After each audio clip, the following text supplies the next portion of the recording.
Good evening. The board has been in closed session for negotiations, employment of employee, and student residency. We're in open session now, and let's start with the Pledge of Allegiance.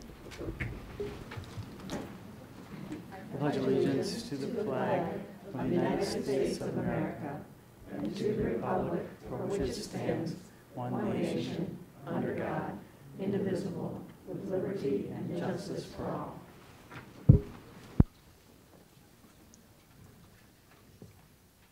Okay, so Chris was absent at our reorganization meeting, so if you could stand there and put your hand up and just read the oath. Go ahead.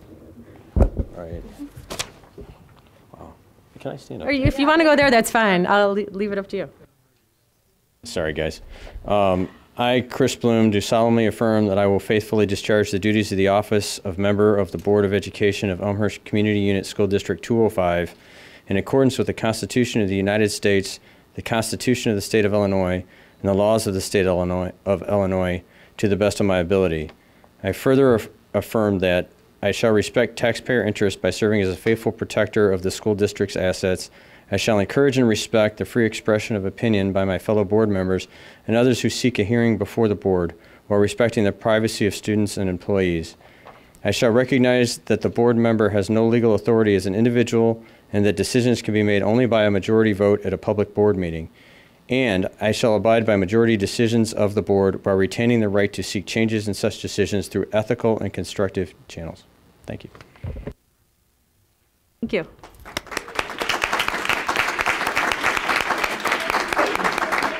Oh, yeah, right. Okay, thank you for being patient with us tonight. Staff recognition is next. So first is Family, Career, and Community Leaders of America, FCCLA. Wendy, thanks.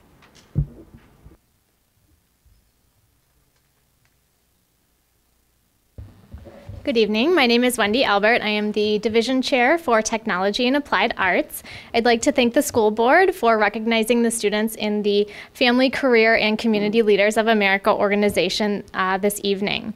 I'd also like to thank our FCCLA advisors who've helped our students throughout the year: Sabrina Benjamin, Ashley McDonough, Lindsay Goldsmith, Sarah Merrick, and Rachel Martin, as well as the parents who've supported all of our students throughout the competition season this year.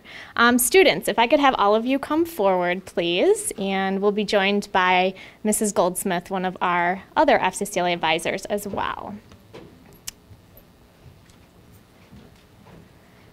While they're kind of assembling, I'll tell you a little bit about FCCLA. Family, Career, and Community Leaders of America is the nation's second largest student leadership organization with over 200,000 active members across the United States. Students enrolled in family and consumer science classes have the opportunity to become involved in FCCLA, and it allows them to link what they've learned in their FCS classroom to their families, careers, and communities. Through FCCLA, students develop leadership skills and lifelong skills such as goal planning, interpersonal communication skills, problem solving, decision making, and skills necessary for success in the home and in the workplace. The students before you have all competed at the regional and state level in STAR and proficiency events. And student state medals are awarded based on their overall performance in their category. So you may note that multiple students have the same medal for a particular event. This really helps encourage students to strive for their personal best as they are presenting their projects before the judges. The students before you tonight are all being recognized for their performance at the state level competitions that were held recently in Springfield, Illinois this past April. I'm going to tell you a little bit about their different events and tell you about the student awards that they received. So students, remember, if you could kind of step forward when we're talking about your events, that would be great. The first events that we'll talk about are the apparel construction events. In these events, students construct garments in semi-formal, sportswear, casual dress, two-piece, prom wear, and line garments. The judges score everything from the fabric choice to the overall appearance of the garments that the students have constructed to the fit and appropriateness of the garments as well. The following students received medals in apparel construction. Stephanie Monaco and Kate Leonard received gold medals. Anna Benson, Ava Heemsoth, Madison Miller, and Colette Obermeyer received silver medals. Our next event is fashion apparel display, and students create a three-dimensional fashion display around a store profile and special theme. Students also give an oral presentation addressing everything from their target customer market, specific merchandising goals, accessories and prop selection, and communicate their vision for how the display will be used within the store. Our two students, Allison Peterson and Abby Templeman, received gold medals in fashion apparel display. And Mrs. Goldsmith is going to tell you about children's literature presentation. So in the children's literature presentation competition, students select a piece of children's literature and develop an engaging, age-appropriate presentation. Judges score students on everything from presentation delivery to visual aids, creativity, story interpretation, and lesson sequencing. Students tie their story to age-appropriate learning activities and objectives. Receiving gold medals in children's literature presentation were Nora Barrett, Stephanie Reinke, Elizabeth Shockey, and Rayanne Shockey.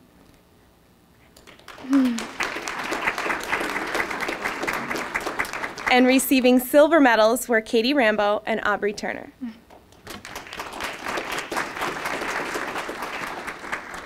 In the interior design competition, students create interior design boards to meet a specific client specification each year. Their boards include scaled floor plans, furnishings, and samples of colors and material swatches.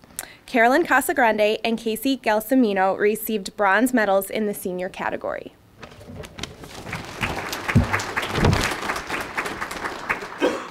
Daisy Kano and Kaylee Schwartz received bronze medals in the occupational category and qualified as national delegates as well. And here's Wendy Albert to tell you about culinary arts. Okay, our next area is in culinary arts. We have two different categories of culinary art events. The first one is our Star Culinary Art event, which is kind of a intense Iron Chef style battle. Students are given a menu, and within their team of 3 have an hour to cook and plate the given menu for the judges. They're judged on everything from taste to actual cooking presentation skills, as well as the appearance of the dish. Aislinn Dolan and Bailey Walter received bronze medals in culinary arts. The next category of culinary arts events are proficiency level events, including pastry arts cookie decorating, cake decorating, and salad display. In cake decorating, students design a cake around client specifications and prepare the cake base and all of the frosting. At the actual event then, they do their decorating of the cake to carry out the given theme for the year in front of the judges. Samantha Flesh and Katie Fisher received gold medals in cake decorating. The cookie decorating competition is very similar. There's a given theme each year, and the students have a cookie, and they execute the decorating of the cookie for a specific theme to be the centerpiece at a particular event or party. Kevin Homan and Allie Geary received silver medals in cookie decorating. And last but not least is our food production salads event. In this event, students design a salad recipe. At the competition, they prepare and plate the salad, including what a table setting would look like. And they demonstrate skills for the judges, including knife skills, plating skills, and menu planning skills.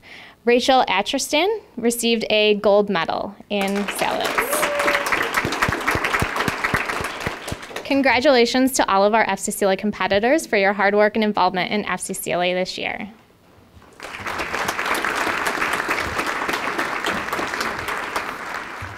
Thank you, Wendy. Thank you, Sabrina. Congratulations, students and teachers, on this wonderful recognition. I know we always say that this is our favorite part of the meetings, but it really does, not only is it our favorite part to recognize all of you, but it really highlights the breadth of what District 205 and at York provides to our students in the community. So it allows them to be ready, life ready, college ready, career ready, and successful. So thank you for that. So I will read the proclamation. Whereas the family, career, and community leaders of America State Competition Award Program is acknowledged throughout the nation as a prestigious student recognition program in family and consumer sciences related education. And whereas this program encourages excellence on the part of individual students and inspires them to pursue careers requiring specific related skills. And whereas the FCCLA State Leadership Conference was held in Springfield, Illinois, April 16th through the 18th, 2015, and the following York Community High School students earned top positions in the competition categories as noted. Apparel Construction Casual, gold, Stephanie Monaco. Silver, Anna Benzin, Ava Heemsoth, and I'm so sorry if I mispronounce your names, and Madison Miller. Apparel Construction Semi-Formal, Formal Wear, silver, Colette Obermeyer.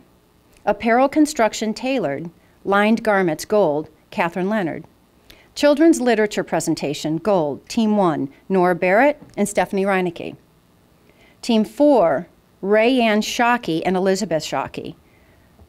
Children's Literature Presentation, silver, Team 3, Caitlin Rambo and Aubrey Turner. Culinary Arts, bronze, Ainsley Dolan and Bailey Waldhair. Fashion Apparel Display, gold, Team 2, Allison Peterson and Abby Templeman. Food Production Salads, gold, Rachel Atristine. Interior Design, Occupational, bronze, Team 1, Daisy Cano and Kaylee Schwartz. Interior Design, senior, bronze, Carolyn Casagrande and Casey Gelsomino. Pastry Arts, Cake Decorating, Occupational, gold, Samantha Flesh.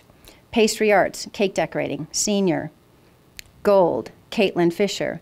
Pastry Arts, Cake Decorating, junior, silver, Alexandra Geary and Kevin Homan. And whereas the interior design team of Daisy Cano and Kaylee Schwartz have qualified to compete at the national competition in Washington, D.C. in July. And whereas these accomplishments bring pride and prestige to York Community High School, to District 205, and to the community, now therefore be it resolved that the Board of Education and Administration of Elmhurst Community Unit School District 205 express congratulations to these students, their parents, and the faculty of the Family and Consumer Sciences Department, Wendy Elber, Division Chair for Technology and Applied Arts, Sabrina Benjamin, Lindsay Goldsmith, Sarah Merrick, Rachel Martin, Ashley McDonough, for these outstanding accomplishments and achievements. Thank you. I'll give this to you. And there's some students that are not here, so I'll give this to you. Okay. For the leftovers. All right, so thank you. Thank you. All right, so I'm going to give you this, and then you'll shake hands with all the board and administration. Okay? So congratulations to you.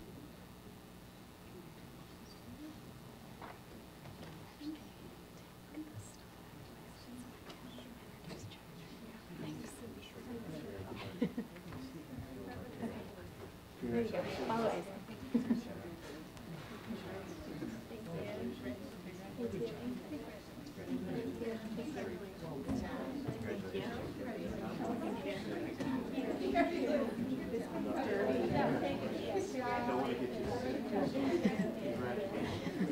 Thank you. Thank you. Okay. Thank you. Need this, you can take it up with everything. And I'm going to introduce Jim. Pardon? Introduce Jim. I'll introduce Jim for the next Oh, yeah, presentation. that would be great. Yeah, if you can. That's great. Thank you. And next this evening for our student presentations is our business department leader, Mr. Jim Burrell.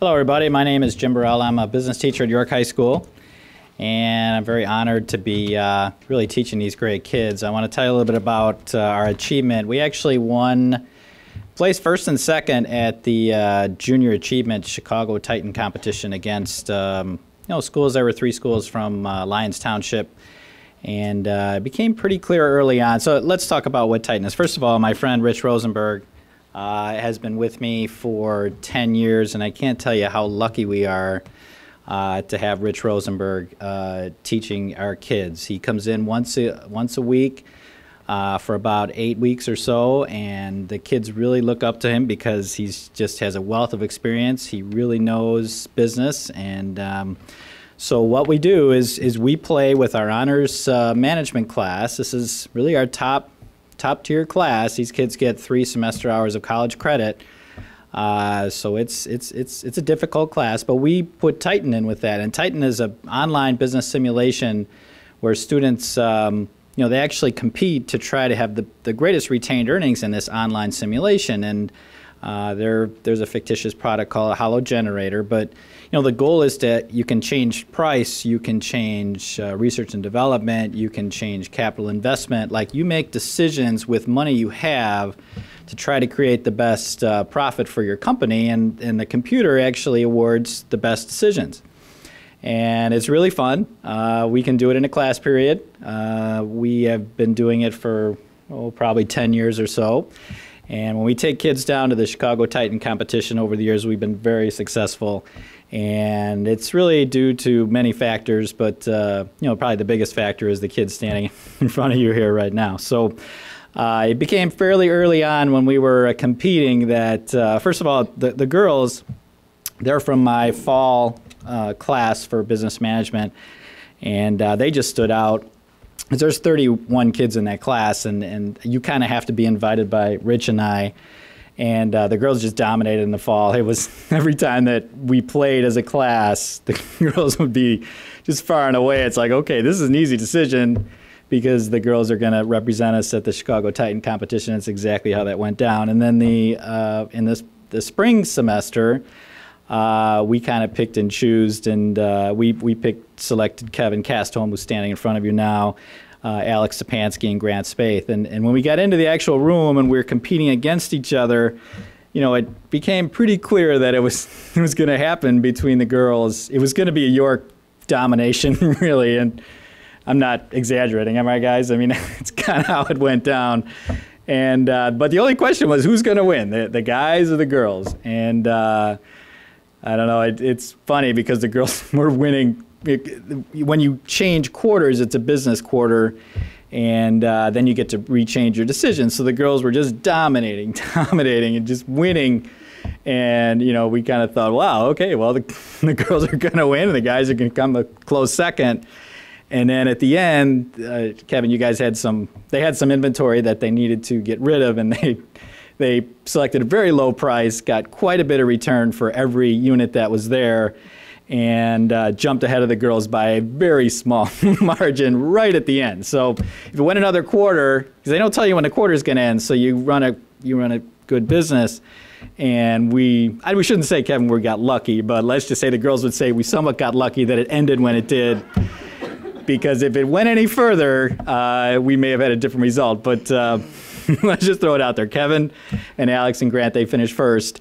And then Madison, Katie, Sheila, and Shani, they finished second. But again, we're all Elmhurst and we're all winners here. So, but there were some nice prizes that Junior Achievement donated, and it just was a really great day for us. And I appreciate the opportunity to recognize our kids. We, just bunch of great kids that we have at the high school. So, Rich, did you want to say anything, or?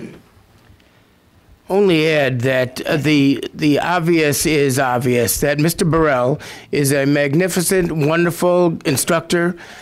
We stress critical thinking in this course. It is a course that teaches you to take variables and put them together into a circumstance or into a combined process which gives you the end result. It is not simply a question of putting things in an order. It's critically thinking the combination and then what others are doing as well. There's one other element, and I'll let you go, and that is ethics. One of the things that I always thought about in college was ethics and ethical treatment within an environment of business. And so that's another element that we try to add to this as well. But let me also just reiterate that the thanks goes to this brilliant teacher right here. Well, thanks, but I'm going to deflect that to these brilliant kids standing in front of me. So thanks again, everybody, for recognizing us. I appreciate it.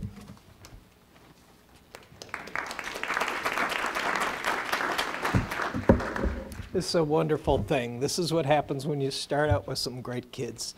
You bring in some dedicated professionals and amazing community volunteers who bring even more to the whole process. And this is the result. So here's the proclamation. Whereas the Junior Achievement Titan Competition is a nationally recognized business simulation for high school students in business education. And whereas J8 Titan challenges students to apply their knowledge of business as they compete online in the highly competitive industry of the fictional holo generator, designed to support the skills and competencies identified by the Partnership for 21st Century Skills. And whereas this program encourages excellence on the part of individual students by encouraging them to run a virtual manufacturing company, master 5 key business decisions: price of product, production levels, marketing expenses, research and development costs, and capital investment level, to earn the largest amount in retained earnings. And whereas, according to Rich Rosenberg, a local business owner who has volunteered for 10 years in the business class at York Community High School, these York students were again very well prepared, dedicated to learning, and capable of independent thinking skills in decision making. And whereas on April 17, 2015, the following York students placed as noted: first place team, Kevin Castholm, Alexander Spansky, and Grant Spaeth. And second place team, Madison Brown, Catherine Diamond, Sheila Evans, and Shani Keditotal. Did I say? I'm sorry if I got that wrong. And whereas these accomplishments bring pride and prestige to York Community High School, to District 205, and to the community. Now therefore be it resolved that the Board of Education and Administration of Elmhurst Community Unit School District 205 express congratulations to these students, their parents, and the faculty of the York Business Department: Jim Burrell, Chair, John Billerman, Brian Sheridan, and volunteer Rich Rosenberg for these outstanding achievements. Thank you very much. So, thank you very much. I appreciate that. I'm going to give you this. I'm not sure. Yeah, wait for Rich. Here, they can come around and they can.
And our next presenter is Mr. Ken Ross from the Industrial Technology Department, and he will be telling you about the Skills USA competitions.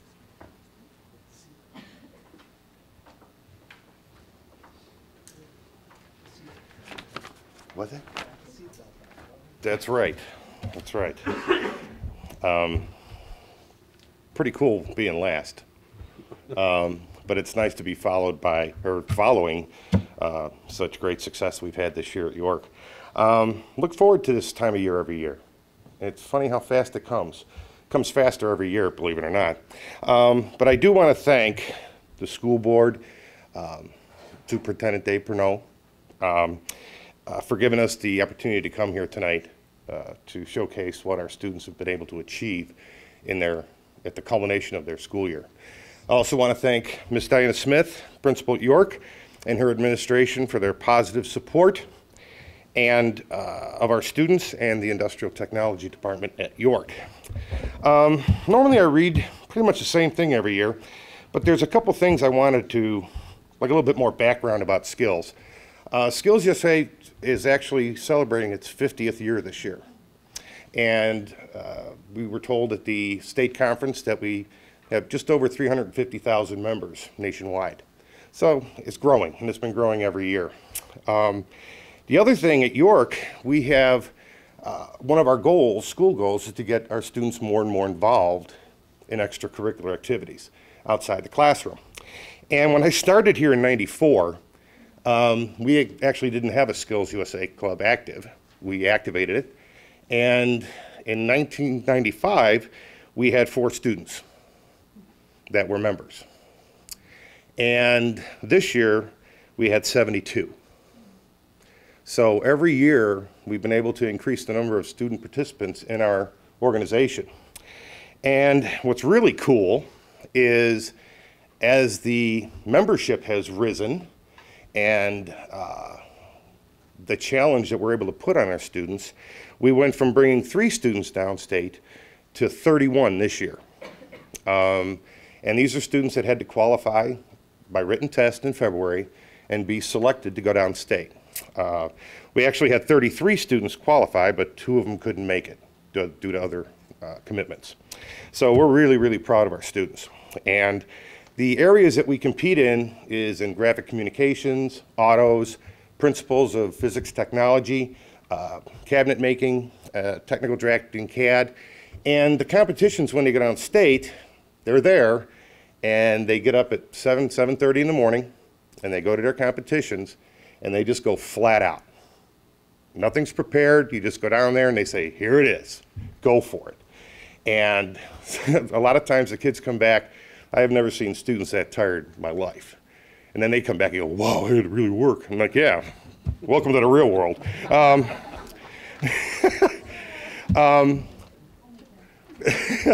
But what's really cool is this year we were kind of worried. Joe Stoles is our graphics communications teacher, and Ron Roback is our auto tech teacher, and Dan Kallenberg is our pseudo tech drafting teacher. And we thought the 3 of us bringing 31 students downstate would have been really cool in a lot of ways. But actually it really was, because one of the really neat things about our students that are in this organization, they always say cream rises to the surface, and that's the way it is. When we went this year, for some reason, it just went so smooth, knock on wood. The kids did everything they were supposed to do, when they were supposed to do, and how they were supposed to do it. And we're very, very proud of them. So we have our 6 winners that took medals at state this year. In Principles of Physics Technology, first place was Leah Young. Step forward.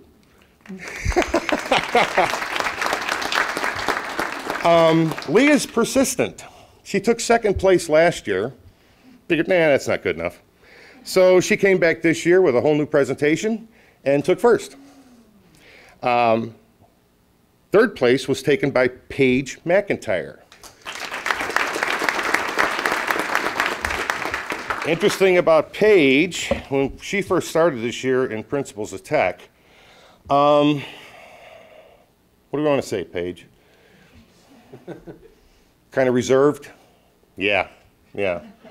Very reserved, and just really waiting to see what was going to happen. She got involved with skills and just took off, and she did a fabulous job down there. So there are a lot of things were gained by Paige this year, being in the class and going downstate. Technical drafting CAD, Stephanie Trey took 1st place. Excuse me. And Ben Norgal placed 3rd. And in Power Equipment Technology, 3rd place was taken by Steve Knopf. And in Screen Printing Technology, Mike Moretti. Now, by placing 1st in Principles of Physics Tech and in Tech Drafting CAD, Stephanie and Leah will be heading down to Louisville, Kentucky now. No longer Kansas City, Louisville, Kentucky, June 22nd to the 27th for our national convention and competition. So this is where we're going to really see where we run. This is going to be a real exciting trip for us because I think our students are really well prepared. So And so we're very proud of them. And the last thing I want to say is that I'm going to read this part now. These hardworking, skilled young people, along with the other students in Skills USA who did not place in the top 3 at the state level, represented York High School and our community very well, and we are very proud of them. Congratulations to all the winners, and thanks again for your support.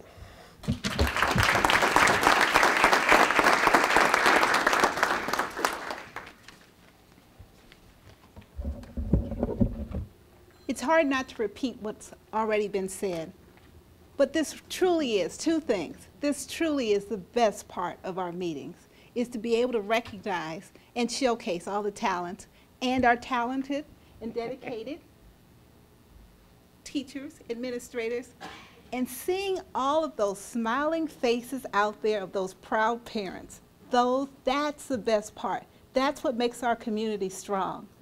And that's why we have to continue to keep all of these things going. Let me read our proclamation very quickly. Whereas the Skills USA State Competition is acknowledged as a prestigious student recognition program in industrial arts education, which provides quality educational experiences for students in leadership, teamwork, citizenship, and character development, in addition to promoting community service. And whereas this program encourages excellence on the part of individual students and encourages schools to establish industry standards for job skill training in the classroom. And whereas the following York Community High School students earned medals in the competition categories on April 23rd through 25th, 2015 in Springfield, Illinois, as noted. Technical drafting CAD, Stephanie Coy, first.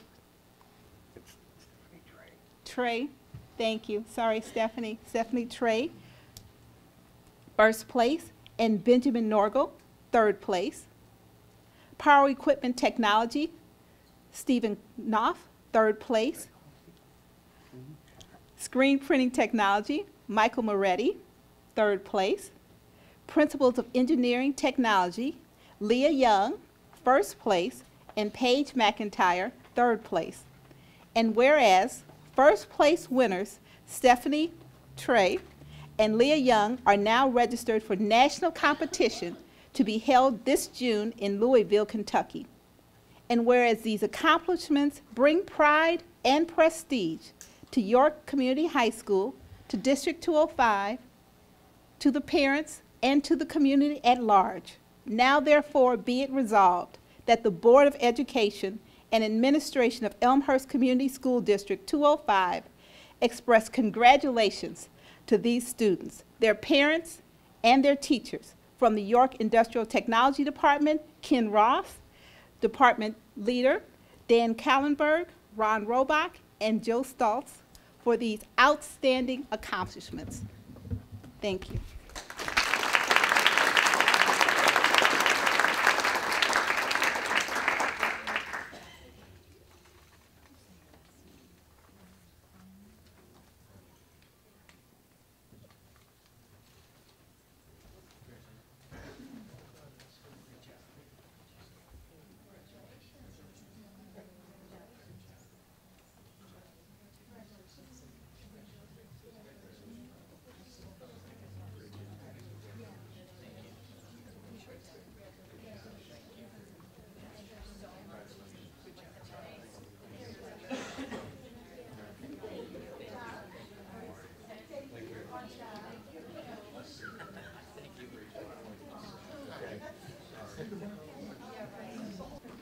Okay, next in the agenda are public comments. Are there any public comments?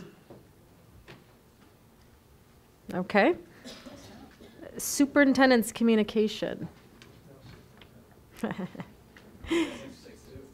Yeah. Okay, so summary from the National School Foundation Association National Conference. Lisa, thank you.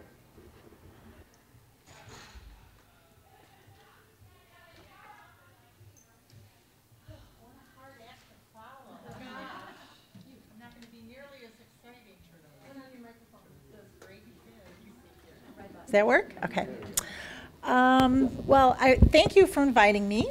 to speak about the National School Foundation Association Conference that I attended at the end of April. The National School Foundation Association is a group that's comprised of all K through 12 education foundations in the country, as well as Canada.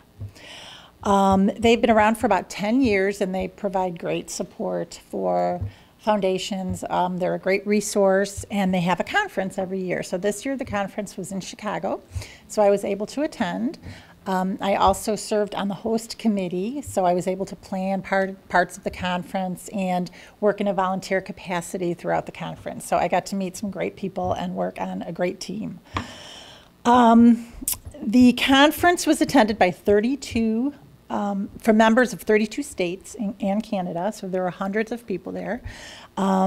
Most of the attendants were foundation executive directors or staff, foundation board members, but there was also a lot of district staff, superintendents, school administrators, and lots of community relations staff as well. The conference had 4 keynote speakers, some really big guns. Governor Rauner spoke. Matt Gandel, who was the former advisor to Secretary Arne Duncan, spoke. He's also involved at a national level with education policy, so it was really great to hear speakers of that caliber. There were also breakout sessions that focused on different topics, including foundation best practices, working with district leaders, donor relations, fundraising, alumni relations, grant funding opportunities, and driving innovation. So those were among some of the interesting topics. Unfortunately, I couldn't go to everything, even though I wish I could. But there were sort of 3 big themes of the conference, so I'm just going to kind of talk about each of those and address them a little bit. The first one was obviously fundraising and funding and foundation effectiveness. So some interesting statistics. Individual donors are actually the largest category of charitable donors. They're at 72%. Corporate donors, corporations are only 5%, which, you know, people tend to think, I think that corporations have all this money and they give charitably, but not so much. Bequests are 8%, and foundations themselves comprise about 15%. Education is really the second largest category for charitable donations. It's 16%, and religion has always topped the donor category at 31%, and people really say it's because they ask. They ask a lot, and they ask every week, and sometimes more than every week, so that really helps. Donations in education experienced an 8.9% increase, which is good news. I think people are realizing the importance of education and the funding that's needed. Alumni relations was also a big topic. A lot of foundations and districts that have a successful alumni program, whether it be through funding or even for other purposes like mentoring and advising in college and career for students. Many of them are high school foundations. So schools like Stevenson and Evanston, New Trier, they have just high school foundations. So it's much easier for them to devote their resources to alumni relations. However, I really feel like we've made a lot of progress with our York Distinguished Alumni Program. We, just in the 2 years that we've had it, we've had 3 very significant donations from some of the recipients as well as some of their friends to honor them. You know, in addition, these alumni are speaking at commencement, and I know Ken Paulson, last year's 2 years ago recipient, wrote a note for graduating seniors that went out this year. So it's a nice connection. So there's a lot of benefits to the program. I will say that most successful programs do have some funds, district funds, budgeted for that program. Because it's hard. I mean, we've raised a lot of money. However, most of the money we've raised goes right back into the program to have it. So I think it really, there's a lot of opportunities there, and you could see a lot of success long term. So I do think that's something that we'd like to see people consider in terms of spending a little money for this program and to help it grow and succeed. Another thing I attended was on grant seeking opportunities, and there's a lot of grant money out there. Again, many of the districts and foundations who are successful in getting this funding, they have a district grant writer, or they have someone that works a dual role, foundation and district. But there are some foundations out there getting grants. We have been lucky. All the grants we've applied for, it hasn't been a lot, but we've gotten them. So I would say since I've been here, it's been a little under $30,000. So our return on investment was very good for the grants that we wrote for. But the challenge and the key is finding the right funding fit. There's a lot of information out there. So it just requires a lot of resources. But also key is collaboration with educators, because we as foundation members would need your help in order to write these grants and to ask for very specific things and focus on very specific things. But I do see that as maybe an untapped opportunity that I would like to see us explore. In terms of leadership and board participation, those are key to effective fundraising. Board-driven fundraising is actually the most effective because, believe it or not, the major reason that people donate is because they want to give for friendship or respect for those people who solicit them. So even though they believe in the mission and they believe, they enjoy the tax benefit, really it's that personal relationship that's so important. So I can't stress enough how important it is to have a really high caliber foundation board. I know it's hard. You guys are all volunteers. They're all volunteers. It's really difficult, but it really is important to have, a really good impassioned board, which I think we typically have, so we're lucky. It's effective to have a foundation that has an independent yet collaborative relationship with the school district, so that's right where we're at. So I thought that was good to hear. But what was really stressed was how important it is and how critical it is to have a collaborative relationship with both administration and the Board of Education in order to truly be impactful. So that was really stressed over and over again. The programs that the foundation supports must be aligned with the district strategic plan, which we try to do. And then the foundations must have a willingness to take a look at themselves, sort of be able to make changes in their structure or whatever to best support the district and its missions. The challenge, of course, is around deciding who needs to be in the room to decide what the funding priorities are. And again, that's where the collaboration comes into play. We need to hear from donors and the community and district leaders in order to really determine what the funding priority should be and how we can help. The second big theme was college and career readiness, which we clearly saw an excellent example of just now, which is terrific. It just startled me nationwide to hear that 52% of students entering a 2-year college and 20% entering a 4-year college require some form of remediation. And it's even more staggering when you're dealing with low-income students. You're talking 65% that enter a 2-year college, and 32 that enter 4-year require remediation. And oftentimes this, really stalls their whole career, and sometimes they don't even graduate. So there was a lot of discussion about how foundations can help with this career and college readiness. Obviously, we can help with funding.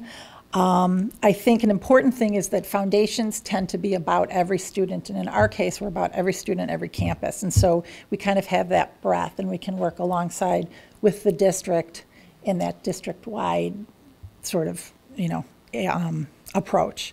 Also, a lot of foundations support after-school programs to help kids, and we do that as well. We have our study skills program. So that's helping kids prepare for the next level, helping those kids that are struggling. So I think we're really on the right page with that, and I want to see that continue. The third big area was innovation and technology. They were stressing how so much of district funding goes to salaries, transportation, mandates, and they don't have a lot to spend on innovation. So foundation funds can be used for innovation. I think that the challenge, again, is that we need to collaborate in order to see what those innovations are and what fits our district. Our themes grants are a good avenue for teachers to explore innovation, but I think that recently they have been just so busy with what it is that they need to do to deliver the curriculum, that it's hard for them to do the research, write the grants, and then implement it in their already busy day. So I think that this discussion about innovation needs to be can start at that level, but I think it should even be higher. I think it needs to be with district leadership again to say, this is what's coming down the pike, this is what I see our district moving to, this is what we should be piloting. So again, I think in order for the foundation to be successful in that, we really do need to have some collaborative relationship. I was able to sit in on another breakout session with Richard Coletta, who was Skyped in. He's the director of Office of Educational Technology for the Department of Education. So it was very cool to be able to ask him questions and to hear what he had to say. His main message was, that it is silly to throw money and hardware into the classroom without being prepared. And so I really felt like our district was right on track with that. Technology is just a tool. Staff needs to be trained how to use it. It needs to be used to deliver curriculum. So he was really clear about that message. And so I think even though some parents may be impatient with the way we've approached it, I know sometimes the foundation has gotten criticized because we haven't funded all the technology that's been asked, but I know that we're doing it the right way, and I know that you all are doing it the right way. So that was a really good message to hear, and I think we're on the right track with that. That kind of leads me to another big conversation, which is whether foundations should be funding enhancements or basics. And that's just a big sort of area that's complicated and has a lot of different answers. And I think it varies from state to state and school to school. I think the key here is equity. Again, foundations are there to support every student in every campus, and sometimes that means supporting the basics so that all students can have exposure and inequality for those resources. So basically, I always leave these conferences feeling very good about the foundation and about our district. I think the challenge is obviously always to have time to implement these great ideas. But the general consensus, I think, is that K through 12 foundations and the funds they provide are really becoming increasingly important in public education. And they can be leveraged and should be leveraged to make meaningful impact for the district and the community. Thank you. Thank you for presenting to us. Sure. I'd like the ideas that you put forward about collaboration and the room for improvement, and we can work on those things. Great. Yeah. Thank you. Thank you.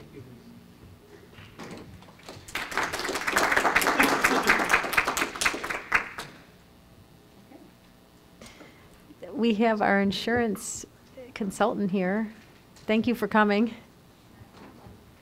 I know I'm not the favorite part of this meeting. That's for sure. Okay. Good evening. I'm Rhonda Sanders with Corporate Benefit Consultants. We are a division of Hub International. I also have with us tonight my associate Jan Kleinley, who's in the audience. So before we get started, what I would like to do is acknowledge on behalf of Jan and myself all of the hard work and dedication that Chris Welton, Audrey Reed, and all of the insurance committee members have put into the collaboration that we go through at the beginning of the school year, which leads us up to the actual renewal process. We knew very early on this year that this would not be an easy renewal. And so with the support of Chris and Audrey and all of the committee members, we did what we like to call a road show this year.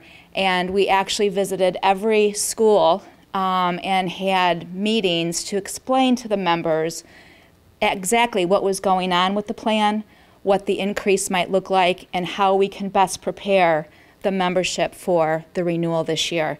Unfortunately, for the first year in several years, we are looking at a double-digit increase on the PPO plan, which is something that has not been seen here for quite some time. I'd like to start by looking at the PPO plan and really highlighting what has happened this year, something that we didn't expect, nor can we expect when it comes to an influx of claim activity. As a self-funded plan, the district is responsible for the first $160,000 of claims on every covered individual.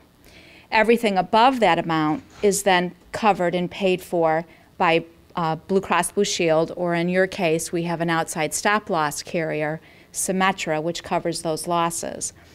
Anything below that, typically we can pretty much manage, and we see some consistent patterns. This year, if you look in red, we had 8 claimants that had claims over the $160,000, and we had a very large influx of claimants between $100,000 and $160,000, which is really unusual. And those are conditions that were either accidents or illnesses that, of course, we cannot manage, nor can we anticipate for. So when you look at where that activity is at, we also looked at other patterns. Was there anything else going on in the plan that maybe we needed to pinpoint or, hedge in on? But there was really nothing more than the fact that you just had a very unusual large influx of claims this year. You had a total of 27 claimants that had claims in excess of $50,000, and those 27 claimants represented 40% of your total claims within the experience period that we use to set your rates. And we use that same experience every year, or the same period, which is typically February through January, and we compare that to the previous year. So in looking at it this year, we knew immediately within the first 3 years of the plan that something was going on. Last year, the PPO plan experienced an 8% or 7.95% rate increase. So we knew at the end of last year that some of those claims would be ongoing and moving into this plan year, which is really what we're experiencing on the PPO. Similar on the HMO, you can see we had a very large influx as well. On the HMO, however, your plan is responsible for the first $80,000 of claims, and then Blue Cross Blue Shield kicks in after that. We did have a very high influx of claims between $50,000 and $80,000. You had 11 claimants that had claims over the $50,000, represented about 46% of the total claims within our experience period. While the increase on the HMO this year is much lower and not as significant, there's still an influx in claims that we've seen this year as well. Part of the process along the way with the committee was knowing that we were going to have a larger increase than we anticipated. How do we communicate this, and what do we look at? Do we look at plan options? Do we look at increasing deductibles, out of pockets, or different options to lower or mitigate that increase? And that was part of the roadshow that we did this year, because as we look at your claims this year and moving forward, we also want to be very aware of the excise tax or Cadillac tax that we've brought to you the last 3 years that is lurking out there for 2018. So we'll talk about that in a moment.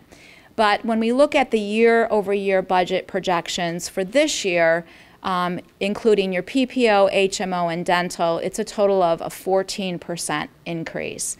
The PPO and the HSA plan standalone are increasing 18.6%. That's where the biggest hit is this year. The HMO, as you can see, is less significant at 0.78 and no rate increase at all to the dental. So our biggest change this year, increase, is the PPO plan. One of the things that we did is we brought forth to the committee plan options for consideration.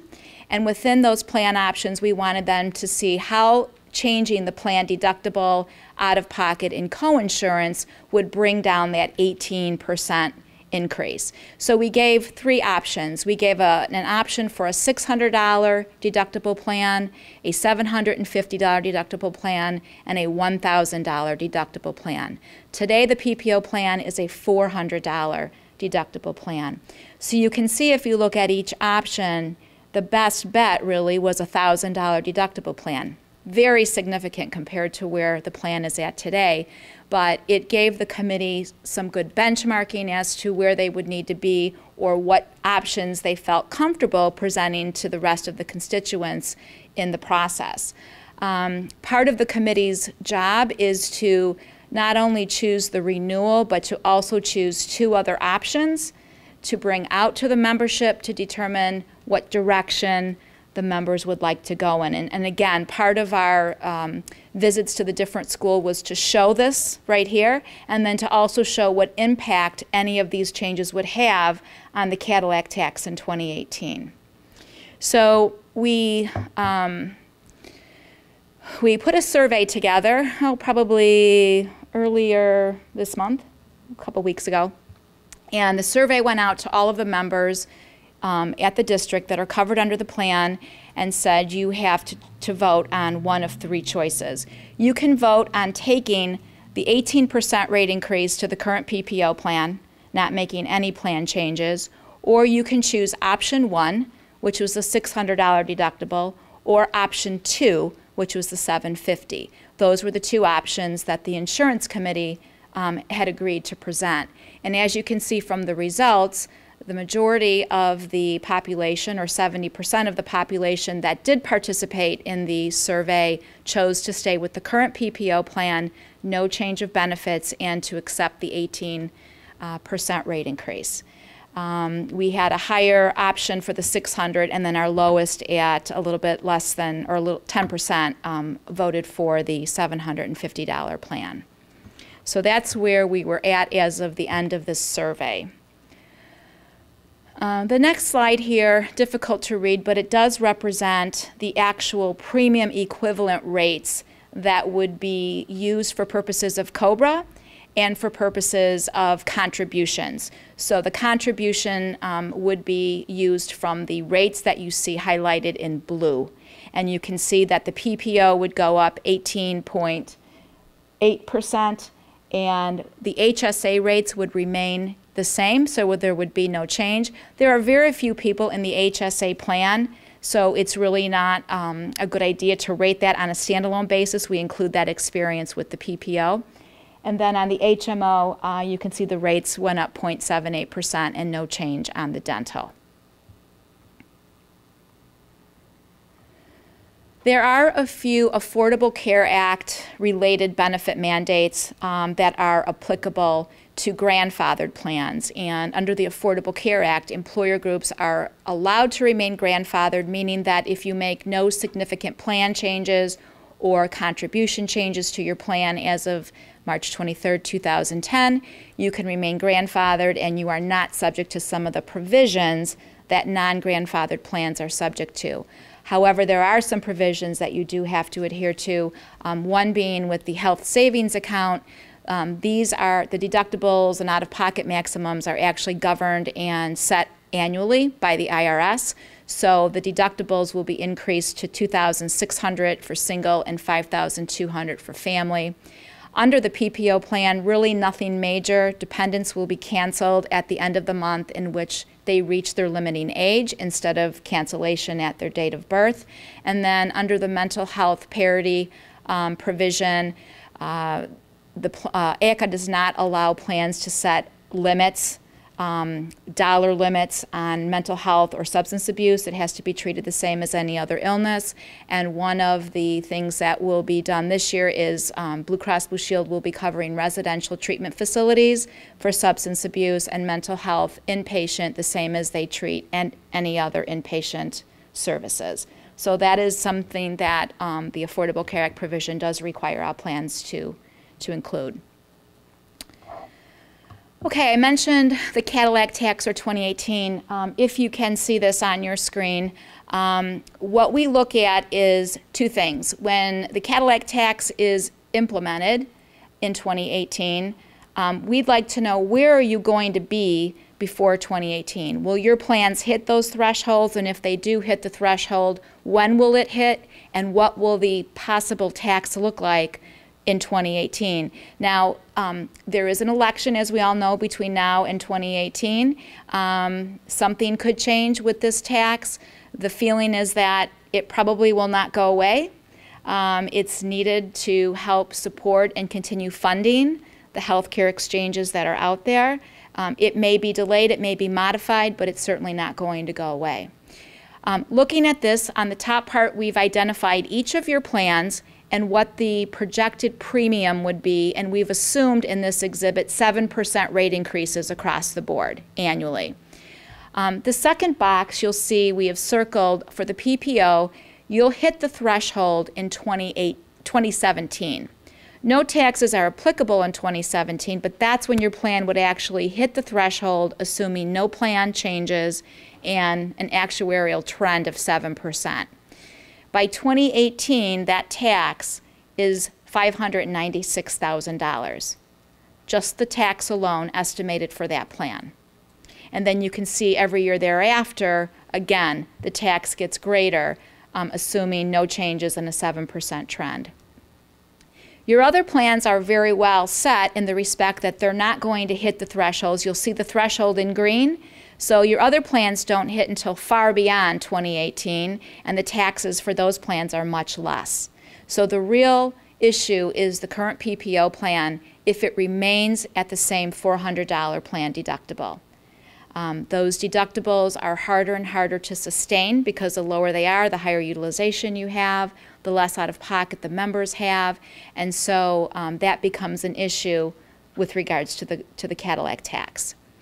So our goal and the goal of the committees is to educate the membership on what this means, because at the end of the day, under a self-funded arrangement like yours, everybody pays for this.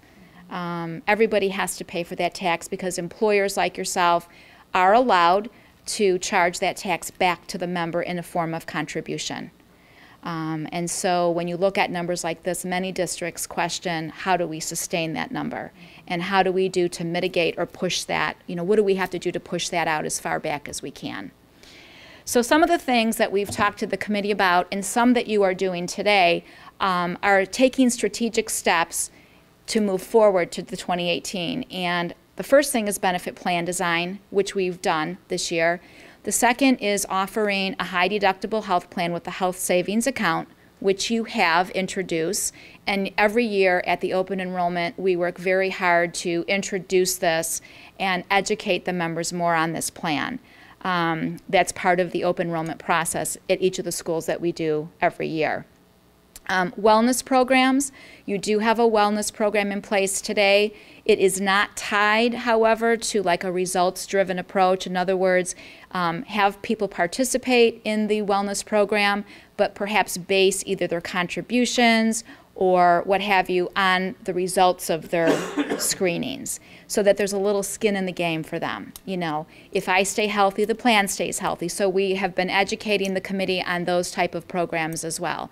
Also, creating a culture of health and wellness. We believe that Elmhurst is doing that now.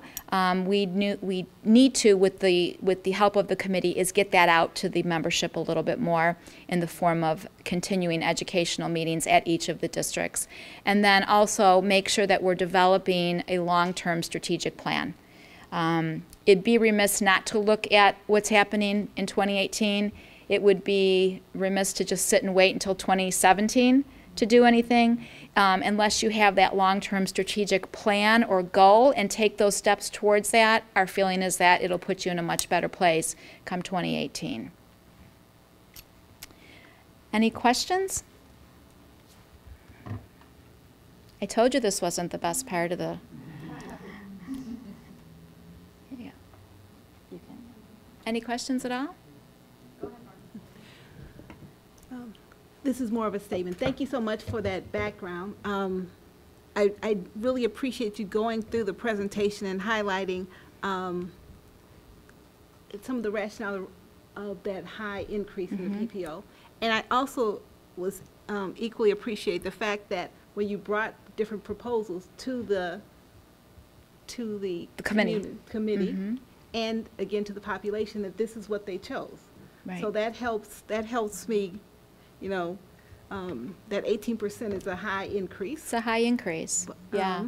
But this is what people responded and said, given the options. Well, and I think what was important in those meetings is that we wanted to understand, while this may be what you chose, if you do choose this, what are the ramifications with the Cadillac tax in 2018? And we did show those exhibits that if you chose option 1, 2, or 3, you'd still hit the Cadillac tax, but the tax would be much lower. And so the idea is, you're not going to be able to get out of that Cadillac tax, but it's how much are you going to pay when that time comes. And they saw that the higher the deductible was, or the higher the out-of-pocket, obviously the lower the tax would be doing that actuarial trend moving out. So we need to make sure in this next plan year, following this renewal, that that dialogue continues and that we continue to show them what it truly means. Because at the end of the day, like I said, it really comes out of all of our pockets. Okay. Just one question. Are other districts in similar places, or Yes. are we unique? No, Okay. you're not unique at all.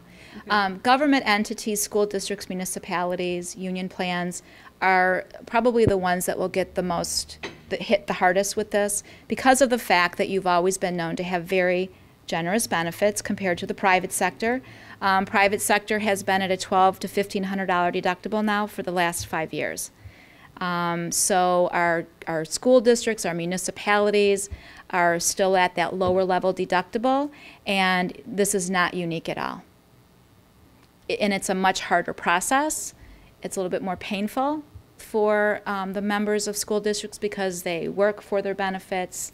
They may not be as highly compensated as private sector, so it's a little bit more of a delicate and difficult situation and educational process.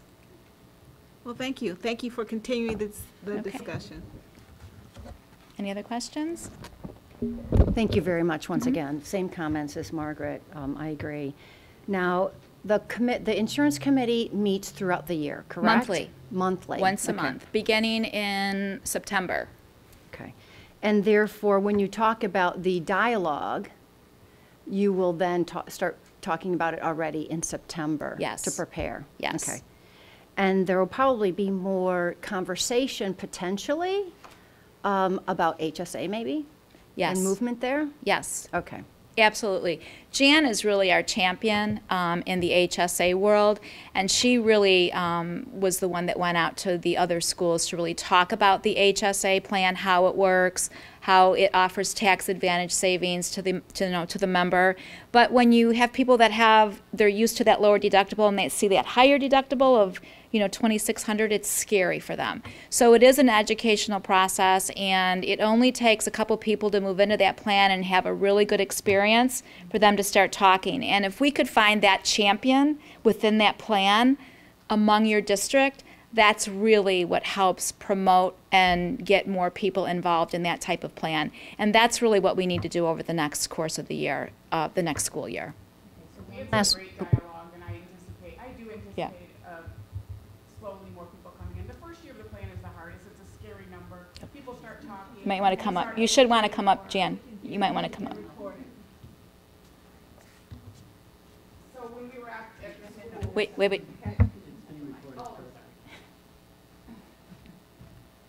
When we were at the schools, we reminded people about the high deductible health plan and the HSA and the advantages, and we got a lot of dialogue. People saying, "Oh, I didn't understand what it was. Now, yes, that makes sense. Maybe this does make sense for me." And I talked one-on-one to a lot of people about their specific situations, and I do anticipate getting a lot more traction from it. And it's not unusual in the first year of rolling this plan out to not get any participation. I've got these type plans in most of my accounts, and the progression is slow, but it picks up speed exponentially. And the last question that I have is, it sounds as though you have already begun to have the conversations about not only the premium increase, the 18% that shifts, but also the additional tax that would be charged on the ACA. Yes, Okay. that's correct. We have illustrated to them what it looks like in their cost, their contribution cost, and really, in the reality, what it costs to the plan. And so when you're looking at a $600,000 potential liability, that's significant. And the question that we always ask is, that has to come from somewhere. And so for them being educated and understanding where that comes from, I think they have a better appreciation for the self-funded plan and steps that need to be taken to mitigate that as much as possible. I'm sorry, I have one last question. So the insurance committee is representative of all the buildings? Correct. And then they talk to all the people at the buildings, right? Correct. Okay. Mhm. Just to They're more or clarify. less the support, if you will, of whatever the final decision is from the committee. They basically support that with the membership in each of their locations or each of their schools. And then, they also bring feedback to the committee members of what they're hearing from their people. And so it's really, it's been a tough year, and there were some difficult decisions that needed to be made as far as options, but, I think at the end they spoke, and Now we have to go back and say, this is what this means, and continue that dialogue. Okay, so two things. One is that you've got the insurance committee, or we have the insurance committee that represent the representatives of all the buildings, but also the road show went out to communicate to everyone, which is great. And I wanted to make sure we clarify that. We did that.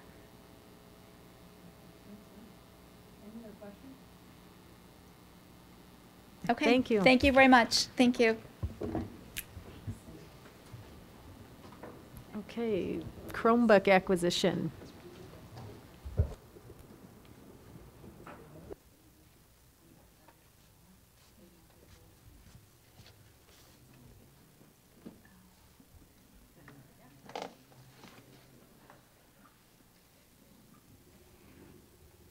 I was debating about whether I should just speak from my seat or walk up here. I'll walk up here. I'll follow your lead, Chris, from earlier tonight. Just a reminder that we were here in April and gave an overview of the mobile learning implementation overall. And later in the month in April, brought to you a recommendation to execute part of that plan, which was the middle school implementation, plus some other things for the summer. So this piece is coming back to talk about the York portion of that. And I wanted to I'll just dive right in. I wanted to summarize what the recommendation is from the administration, and we can discuss if you like. So kind of diving right in, through various conversations internally, but also with the finance subcommittee, we looked at different ownership models for the program for York, and where we landed was families would own the Chromebooks. We did discuss other options, and we looked at the administration of those programs, and we thought through what that might look like, and felt that in the end, if the families purchased the Chromebooks right up front at the beginning, it was clear about the ownership and responsibility, and it had some other efficiencies with the program. And so this is what we're recommending, that the families purchase the Chromebooks for $300 in the first year. So the students would own them right out of the gate. And then we recognize that because we're talking about 4 grade levels at one time in the first year, which is a big step to take for some families that have potentially more than one student at York at the same time. So we also consider the idea of a family with 3 or more students attending York at the same time next year would pay $250 per student instead of $300 to give just a slight bit of relief for families that would be facing quite a large expense in one year.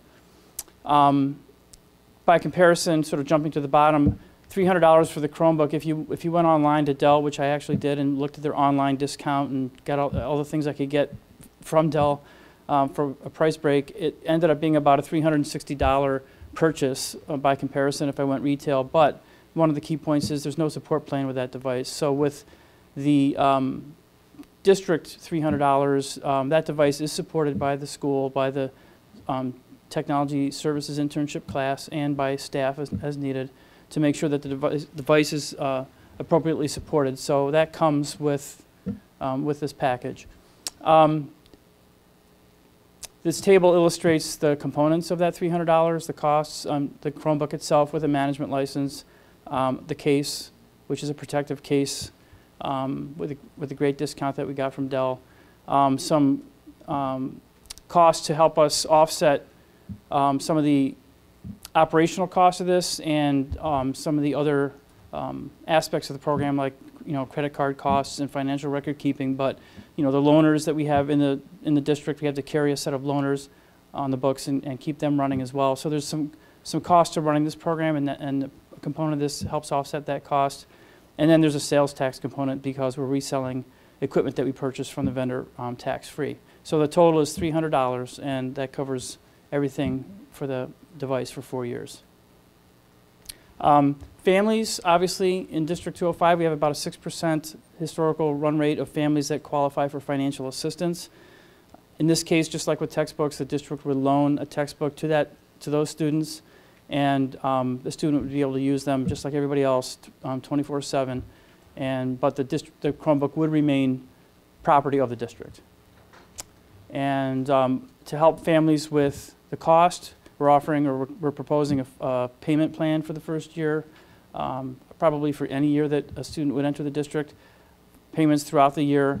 And we're estimating that, some clarification, that there typically are some families at the end when they're seniors and they're leaving, that there are some families that have trouble meeting their full financial obligation. And so, again, we're anticipating that that will continue to happen, maybe even at a slightly higher rate than normal or that we've seen in the past. And then, again, part of the cost of the Chromebook helps offset some of that anticipated cost to the program. Another feature, though, to help families is we're looking at buying back Chromebooks, at least for the first 2 years of the program. And then that would help with families that have, a senior that would buy a Chromebook next year for $300. They may or may not want to take it with them. If they want to take it with them, fine, it's their Chromebook and they own it. If they want to return it to the district and sell it back, then we'll buy it for a fraction of the cost. So we're looking at 75% of the cost of the Chromebook in the case, which comes out to about $191 if it's in good condition. And if it needs some work, needs some repair, needs some cleaning to make it usable by another student, then we would offer 50% back in the first year. And then the second year, again, we're further down the line of the life cycle of the device, so we would offer 50% or 25% depending on the condition of the device itself. So those components are basically the financial package that we're proposing for the ownership. And then in terms of loss or repair of the devices, the families are responsible for costs associated with replacing or repairing a device. A replacement device would cost about $259 because that's the Chromebook and just the Chromebook itself plus tax. And then the district will repair the Chromebooks for cost of parts only. There's no labor, there's no markup on the parts. The students that we have will repair the Chromebooks, or staff will help out if needed. But you'll be able to do a repair through the district at York High School for significantly less than you'd be able to do a repair anywhere else. So we're thinking that that's another benefit to the program for families. Loaners are available for students if their Chromebooks are being repaired. But we do not intend to loan Chromebooks to students who forget their Chromebook at home or don't come to school with a charged Chromebook, because that's part of the expectation for students for their academic responsibility to come to school prepared every day.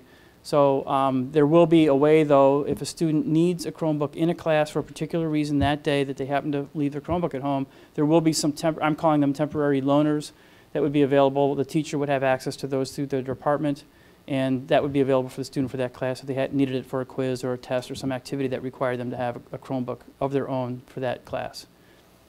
In terms of insurance, that's come up a few times in discussions, and because of the relatively low cost of repair within the district, we're not recommending or offering insurance against damage. The students' families may choose to get third-party insurance for theft or loss. That's up to the families. We can certainly refer people to, or basically you can look online for computer insurance, and there's a lot of different options out there. Many of them are very reputable and used even by other districts that have programs. So our suggestion is that families that have that concern, if they have a student that has a tendency to lose devices, that they can certainly purchase insurance. And when you go online, there's all different options for premium levels, terms of the insurance, and what types of coverage you want. So there's a lot of control with the family to determine what fits their needs the best. We're in the middle of communicating with families right now. We've met with PTA Council, the academic boosters at York, and the York Advisory Team. All those discussions have been held already. Internally, we've met with the district leadership team, the DLT, and then I will be meeting with the foundation to just have a conversation with them coming up, and there might be some other groups that we meet with. We're preparing, and some of the feedback we're getting, we're asking those groups to give us feedback and challenge us and ask the hard questions, and then we're preparing some communication to go to the York families and hold some information sessions coming up shortly, I hope. Those aren't scheduled yet, but we're working with the York administration to find dates that work for them the best. And then we'll take questions and answers at those sessions, but also have a submission form where anybody can submit a question, and if they submit their email with that, we will respond directly to that person with an answer, but also post the questions and answers in an FAQ, so that this will build a nice set of questions and answers for people that actually come from families in the district. And there is a parent information website that's live right now. There's a link in the presentation, but also it's accessible from the district homepage.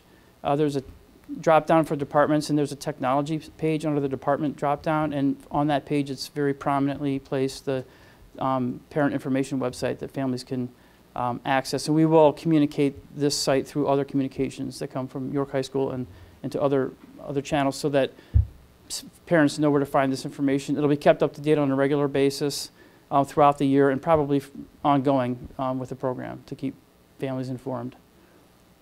So that's a summary of the recommendation. And just to mention that in the consent agenda is the recommendation to actually execute the purchase of the Chromebooks and the cases, and some service for us to prepare the Chromebooks for distribution in the summer. So, questions? I gotta say, when people ask you, well, what's been going on at work, Dave? This is really something, Yeah. and it's going to be transformational, and grateful for all the pieces that went in, and that all the people had to come together to make this happening, and it's the implementation is always the hardest. I just have a few brief questions. One is very nuts and bolts. In your cost breakdown, you said that there is a sales tax component. The purchase is by the district, and isn't the district exempt from sales tax? Well, we purchase it tax-free, but then we turn around and we're selling it to families. And my understanding from consulting with the finance team here is that just like some of the pieces in the bookstore today, there's a sales tax on those, that we're competing, or we're potentially taking business away from others in states, so we have to charge sales tax and So deliver that. there's to a the pass-through arrangement. Yeah, it's a yeah. And the 8%, I mean, is it a, is it? 6 point, well, actually, I'm not a tax expert. There's tables for the tax rates, and there's a local component to that. I'm sure Okay. other people are So much more knowledgeable than I am about this, but again, Adrian Garland looked up, and basically we're charging this already at the bookstore for wherever we land on that Okay. table, and that's the rate that we Okay, so owe. you So just it's state and applied what you local. do. There's Got a it. combination of state and local in there that adds up to 8%. Of course, we don't have Mr. Welton here. He's not here tonight. Yeah, he's got a family commitment. Mhm.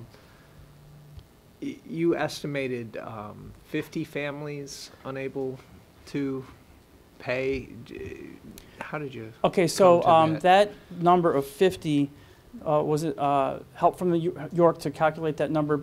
In the past experience, by the time families make their way through the district and they're graduating seniors, they've had about 30 to 40 families every year that have some obligation left on the books that have trouble meeting that obligation. Mm-hmm. And so we felt that with this additional cost that we're adding, that number would probably increase a little bit. That's kind of, it's not quite arbitrary, but we thought we'll add a little bit to that 30 to 40 and say maybe 50 families might be staring at an obligation at the end. So that's kind of how we got there. It's a bit of a guess, but it's based on past experience. We assume that there will be a little bit more of a struggle for some families with this. You really are, I think, transforming not just the school and the academic culture, but this is going to go home with all the families. And I'm wondering, this will transform life at home, I think, for a lot of families who are maybe late arrivals in some digital internet culture.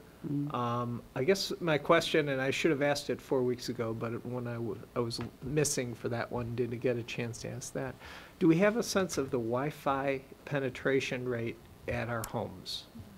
Do we know who's able, because being a Chromebook user, this is a paperweight when I'm out of Wi-Fi. Just doesn't do anything. It's got to be connected to the internet in real time. So, based on our database for Talk 205 and the messages that go out through School Messenger, I believe it's over 90%. 90%. Now, some of those, though, some of that email capability is because families have smartphones.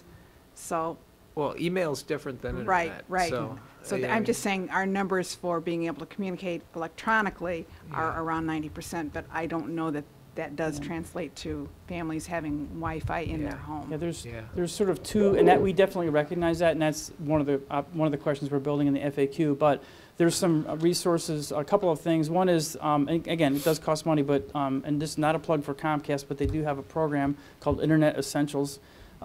Families that qualify for free and reduced lunch may qualify for this Internet Essentials program, which is $9.99 a month for internet access at home. And I think it even comes with, I believe it even comes with an inexpensive computer. I'd have to double check that part. Yeah, they also offer $50 computers. Yeah, but yeah, of course, right. if they have the Chromebooks, it's So there's that piece, but again, that is additional cost for families. But the other piece that we're outlining is, and it does take some planning, but with the Google Chromebook, you can work offline, and it will sync when you do connect again with a Wi-Fi connection. And there's some information that we're linking to in the parent information site, and we'll share that with students too, about having, if they're working on something or even collaborating with somebody, you can work on it offline and sync up when you're back on a Wi-Fi network. I think the area where it will be tricky is if there's an assignment that says, go home and watch this video, and then write about it and come back to school with that written up. The write-up part can be done, but the watching the video part can't be done unless you have a connection. So one of the other districts that we've talked to actually created a Wi-Fi hotspot map for the students and identified where in town there's free Wi-Fi. I mean, I'm sure many kids probably already know that, but maybe not everybody does. So one of the things we're thinking about is putting a map together for students to say these are the locations that you can go and get free Wi-Fi access in the area. A couple other suggestions. All these kids with excess data on their plans and can do mobile hotspots. It's, now pretty fairly standard, and hopefully that there's some way to get the kids to cooperate and share what they have.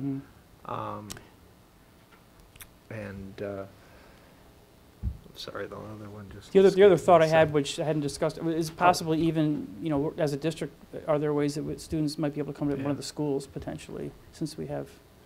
Foundation, I mean, it was great. One of the ideas you said your mission is equity, and if this is transforming, it's just that much better to bring everybody with us. You say 90%, that 10% is enormous. It's way too much, and. I know that the conferences came off. And This did come up at the Foundation Association Conference when they were talking about technology. And I know that this was an opportunity to reach out to community partners as well when you're putting together that map, or you just enlist the help of your community to provide these hotspots and to be a part of that solution. So that's how a lot of those communities were handling that too. you do great things. I hate to add to your plate, but this one seems like in a time of transformation, that sort of assistance is more important than ever. But, yeah, I'm done. Thanks. Thank you, Dave. Thanks. Dave, would you just restate the rationale on why we chose to go with the purchase versus buying your own or something to that effect? Oh, versus buying your own. The buying your own idea, there's complications to it. For example, there's a Chrome management license that's required as part of this whole package. The districts, any district that's doing a Chromebook initiative, purchases a Chrome management license with a device. It's a device associated. It's not user associated. It's actually connected to the device in Google's system. And it's required to do some management of the device, set it up on the parameters on it, but also do some controls for online assessments that have strict requirements on the device itself. So I know some districts have bring your own device programs, and we could certainly have gone down that path, but it does add other layers of administrative complexity, and a lot of districts that are implementing Chromebook one-to-ones have the Chromebooks provided through the district channel, either through a purchase or a multi-year sort of payment plan. So I'm not sure if, so that's kind of the bring your own device is brings some other complications that I believe, at least in year one of this program, would have been very difficult to pull off with the number of grade levels that we're trying to implement in one step. But it's a big program as it is, and then that adds some variety and complexity to it. There's other pieces, too, that have to do with the consistency of the platform and the environment for training purposes and for the classrooms, but also equity in terms of students having access to the same feature set, teachers knowing that they can rely on what's going to be available to the students, and that students it'll be an even playing field when it comes to the technology. So there's a lot of considerations that went into that ownership versus district provided decision. I'm not sure if you were asking about the family ownership. Okay, that answers it. Okay, thank you. Karen. Several questions, and then 2 questions, 2 comments. So on this slide, you're talking about the payment options and the risk for the full financial obligation. We have the ability to shut down these computers to access. yes, we do. Okay, just wanted to highlight We've that. tested it. It works. Okay. And then when you look at I think it's your last page about communications plan. Mm-hmm. So what sort of feedback have we gotten since these things have taken Great, place? very, very good feedback. We've, and I thank Ms. Smith for setting these York sessions up, but ask them to give us, ask the tough questions and give us feedback. And so they've done a very good job of that. Some of the questions, I mean, they're really all over the place, to be honest with you. And so it's difficult to say. I've taken notes. They'll be in the FAQ when it's published. There is, wide recognition that and concern on our part as well about the cost and what that means to the families that are actually above the, they don't qualify for financial assistance, but there's another band of students at York that's, I think, estimated to be about 11% more than that. So you're talking about 17% of 6% of which, or 6% of the families would get the free loaner, but there's another 11% that are either on free and reduced lunch, or maybe even a band just slightly above that, where it'll be a challenge. And so we recognize that. We anticipate that it's going to be a challenge for families, especially since we're rolling out 4 grade levels at a time. If we were 4 years into the program, or 3 years in, and we had 1 grade level at a time rolling in, that's a little bit of an easier step for families to take. But when you're asking somebody with 2, 3, or maybe 4 students potentially to do this, it's tough. So we've had a lot of conversation about that issue, and that's where we're trying to find ways to help. The payment plan is one way. The buyback, I hope, will help families in the end that have that opportunity, and if they can return their Chromebook in good shape, then they'll get 75% of the cost of the Chromebook in the case back. So we're looking for ways to help families as much as we can. And I actually think there's probably a percentage of I'm going to call it the 80%, where it's going to be tough. Yeah. And they're going to have to make decisions. So I guess, yes, cost, I figured you'd hear. Any other? Another one that's asked, honestly, is can we take a used Chromebook and sell it to another family, or hand it down to a sibling? That's a common question, and there's it would be a little bit tricky to do that. I think there might be some scenarios that would help. What's behind that is Google has published, for every model of Chromebook, they publish an end-of-life date for the management license. We require the management license for this program. And so for us, from District 205, or for any school district, the Chromebook is really useful for that purpose for about four full school years. Their end of life is a little longer. It's about 5 years, but by the time you've got 4 full school years in that window of 5 years, basically, that it'll work. So an incoming freshman buying a brand new Chromebook can get through 4 years in great shape. Management license will work the whole time.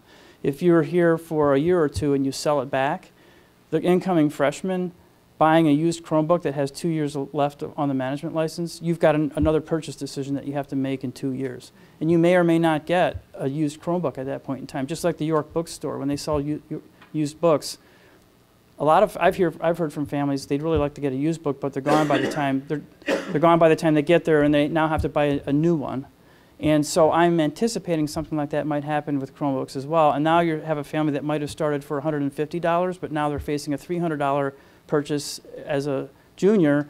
So now it's $450. I'm just making the scenario up instead of starting off in the beginning for $300 and getting through for $300. So I think we have to be cognizant of that. And the market for used Chromebooks, I think there's a piece there, like perhaps an incoming sophomore or junior or senior who's transferring in might have an opportunity because they'll know that the Chromebook will be useful during that period. But I think incoming freshmen, it's difficult because along the way they're going to have to face another purchase decision.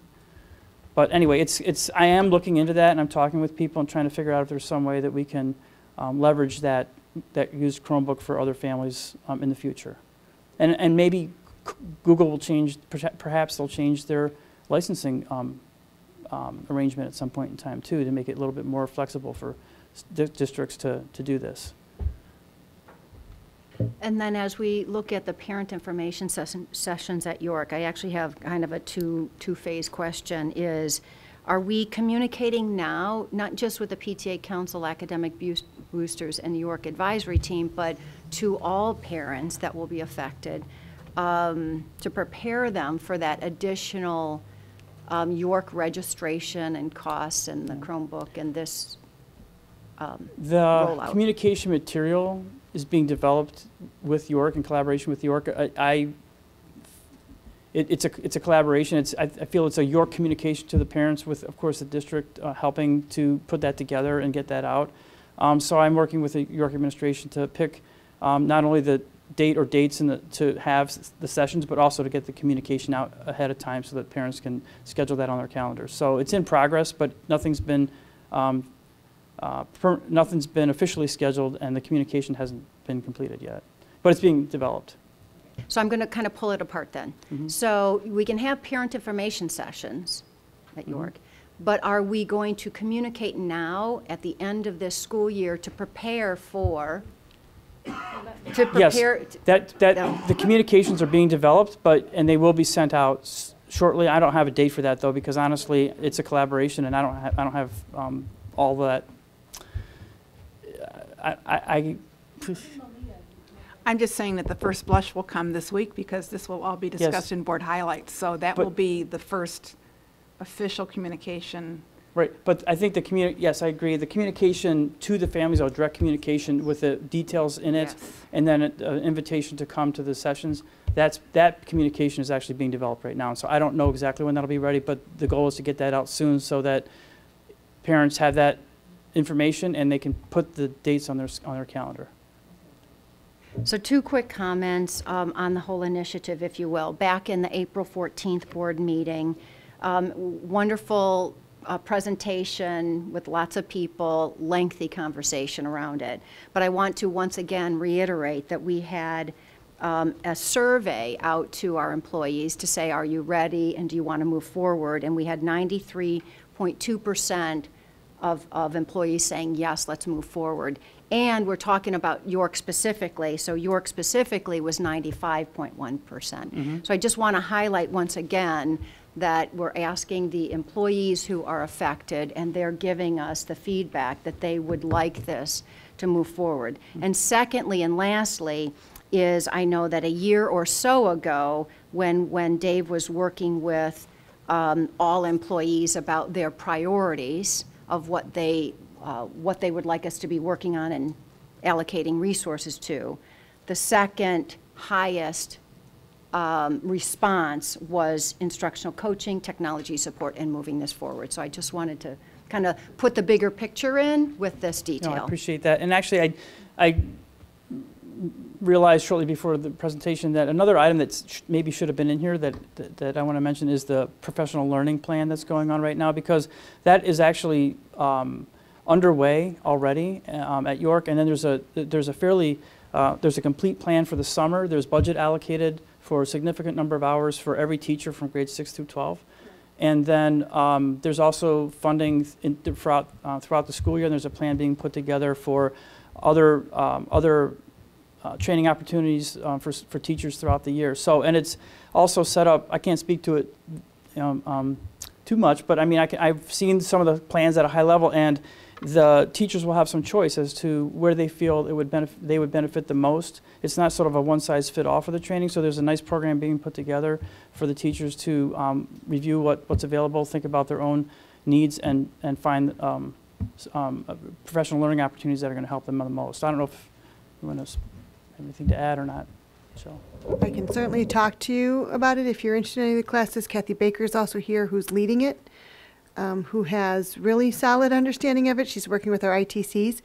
Basically, we'll give every staff member 12 hours of work this summer, which is a substantial amount with the ITCs. And like Dave said, they're going to have a choice because teachers have different needs. And so Kathy, if you'd like her, I'm sure she can come up and talk about it, has 4 or 5, we're still trying to figure out how many classes, but it'll be 12 hours. Where they'll, everything from getting your classroom ready to be a future-ready classroom, which includes like a workflow and how do you use the different devices that you have and the different apps, up to Google Apps for Learning, to one on how do you provide feedback in a digital environment, how do you assess students in a digital environment, and then how do you look at lessons going up that SAMR model, which is that acronym, substitution, augmentation, modification, redefinition, and talking about the different level and bringing in the depth of knowledge to make sure that we're actually asking kids to extend their thinking, get to that depth of knowledge level 4, which is the extension of thinking, and doing that all digitally. So what we would like to do is at the high school, they will take the classes and then go work in their course teams and apply what they learned in the classes, working as a course team to let's think through some instructional design. Middle school will be able to take many of the classes, and we will encourage them to take it with their course teams. Because if it's a 4-hour class, we're not going to be lecturing at them for 4 hours. We're going to give them lots of time to think through what they're learning. And then, as Dave said, we'll run some of those courses next school year, but the best professional learning we have are those 5 ITCs that we have in our buildings every day.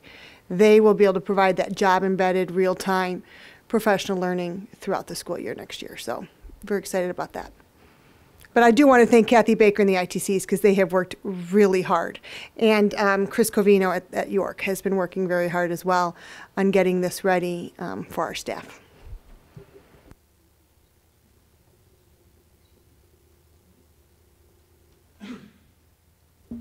Just a couple things. One, I'm sure as much as we try hard, there's things we forgot. And this is a living and breathing program where we're going to listen to our customers and make modifications as we go down the road. So, I mean, we're not trying to be rigid here, but we had to start somewhere. So I think there's a promise to the community that, you know, we're going to keep talking about it. Second, there's a piece that I think we all talked about, and we talked about when we talked about the mobile learning initiative that we didn't want to put numbers next to, which is the digital textbook piece, and the potential for that to save additional money. Again, that's not something at this stage we want to promise, but that's something that curriculum will drive as curriculum gets modified, as teachers use this.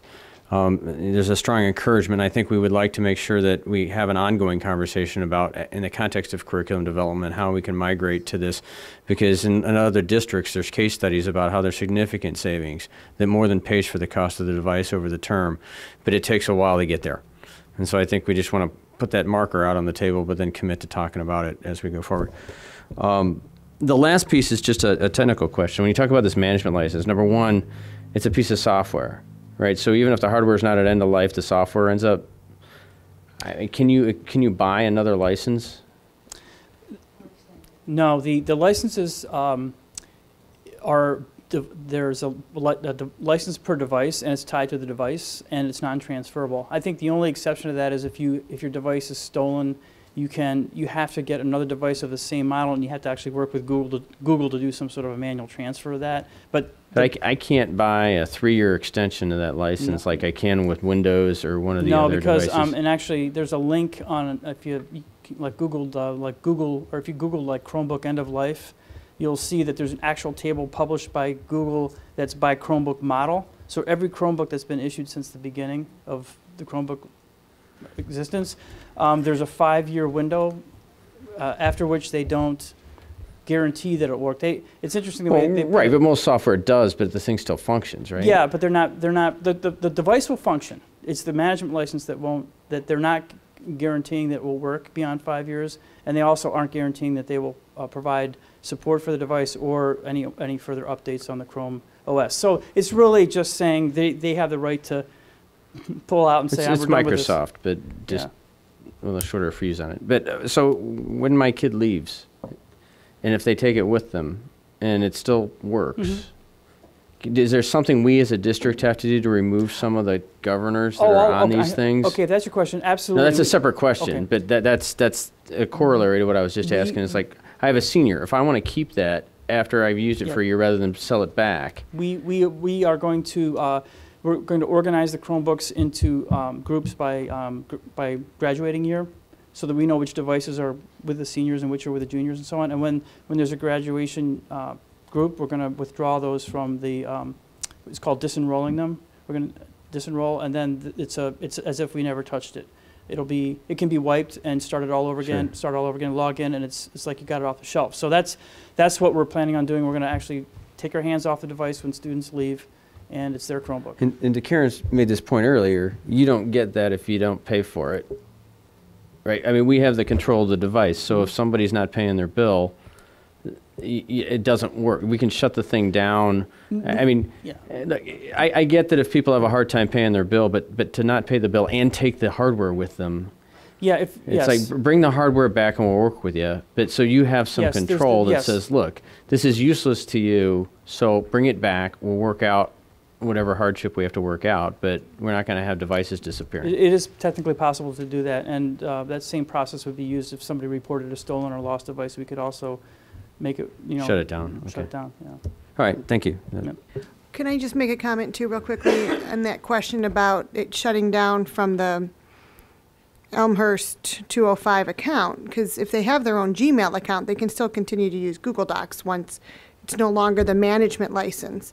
And our ITCs, and Kathy too, again, will be working to inform students how to transfer their stuff over to their own personal Gmail account when that management license goes away. So then they could take that. They don't lose their docs then, correct. Right? And actually we have that procedure written up for this year because the students have been working in Google Apps. Some students have been working in Google Apps for EDU all year already, and so there's already a procedure that the ITCs have developed to share with the students to say this is how you save your work. You get it out of take it out. It's called takeout. Actually, that's what Google. It's called takeout. So you take your stuff out and you take it with you. So they don't lose the work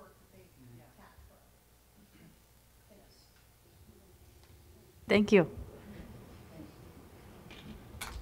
Okay, high school student fees. So this follows, the Chromebook discussion because we'll see the increase of $300 for the high school fees. Michelle, do you want to? Yeah, you see a change in 3 categories. One is the Chromebook, the $300 for the Chromebook fee. The $1 for the cap and gown, and that's from the company. So we're just staying with the company. Then that $15 is an AP biology. It's called AP Insight. AP Insight has, actually it's for 3 classes right now, but our AP bio teacher actually was one of the pilots this year, and she's asked to do it. We need to look at it for, it's also AP US History and AP Chemistry. It's an online supplement. It's not the textbook, but it's an online supplemental program that the teachers can use and kids would use it as well. Just additional help. Teachers can do formative assessment on it. Real nice. You can give an assessment to students. It will provide a report to the teachers of kids that are kind of in a red category. Need to work with those kids and progressing, and then in an exceeding, so the teacher can see how the kids are doing as they're moving throughout the year. So we're proposing to purchase that. Students would be charged a $15 fee. So that's the only increase that you see in the fees for this year at the high school.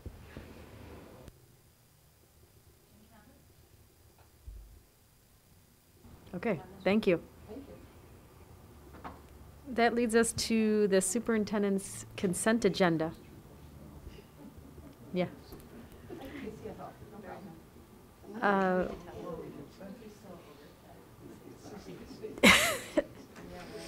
Okay, would any board member like to remove an item from the consent agenda? I'd like to remove item D, the contract for nursing services. Anything else? Okay. So I need a motion to approve items A, B, C, and E, F, G. I move I'm sorry. I move we approve the superintendent's consent agenda, items A, B, C, E, F, G. Okay. Okay, John had the motion and Karen seconded. We need a roll call vote. Mr. McDonough? Yes. Mrs. Stufen? Yes. Dr. Harrell? Yes. Mrs. Bastido is absent. Mr. Bloom? Yes. Mr. Collins is absent. Mrs. Ebner? Yes. That's 5 ayes, no nays, and 2 absent. That motion carries. Okay, item D. Is there a motion? I move that the Board of Education approve the contract with Elmhurst Memorial Hospital for nursing services as presented. Second? Second. I'm not sure really who to ask the question to without Dave or... You can ask me. Oh, okay. I can try. I was just, it's really a more contractual question. Was this required to be bid? Should it have been bid? That piece, I'm sorry, I don't know. Yeah. But I could try. I was fair. I said I could try. Yeah. It is my understanding that this contract has been pretty much ongoing for many years. And when I Yeah. came this July, it had not been open for bid from last year when it rolled over to this year. So I don't know if that means it's not required. Why don't I follow up with another question, or with a question to Chris or Okay. Dave when they're healthy, or when Dave's healthy, Dave's and when healthy, Chris yeah. is done with the event. And I'll just handle it that way. Okay. I I can think- talk with them too I and think let what them know. I think what we can do is we can just pass this, or approve this rather, and then I'll get the answer to question later on. And this might be part, and we still need to rely on Chris and or Dave, but we had a similar scenario in the previous board meeting, and it was regarding service contracts where you're building a relationship with the contractee, that there was recommendation from our law group that we would not have to bid out that same service. So I am making a analogy to what I was told in a prior meeting that might be related to this nurses contract agreement.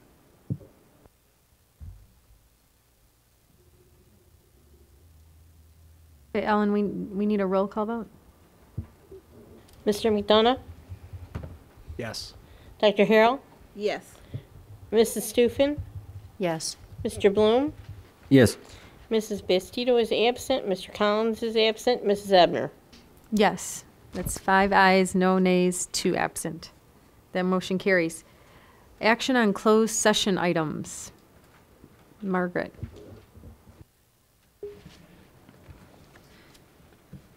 I move that the Board of Education approve the hearing officer's finding that students C and D are not residents of the school district because said students do not and have not been residing within the school district's attendance boundaries on a regular, fixed basis since at least the beginning of the 2014-2015 school year.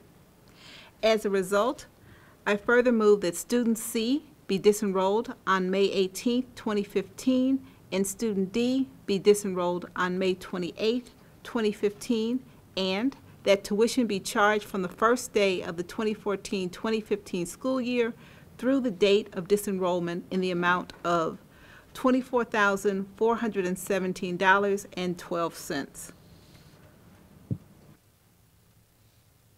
I second the motion.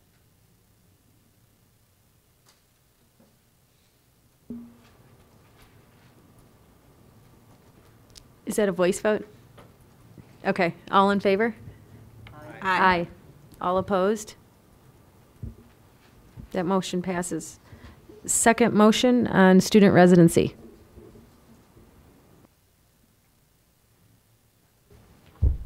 I move that the Board of Education adopt the resolution regarding the homeless dispute. Is there a second? I second the motion. Go ahead.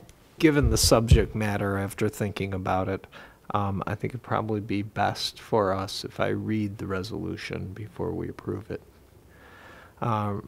Be it resolved by the Board of Education of Elmhurst Community Unit School District 205, DuPage and Cook Counties, Illinois as follows.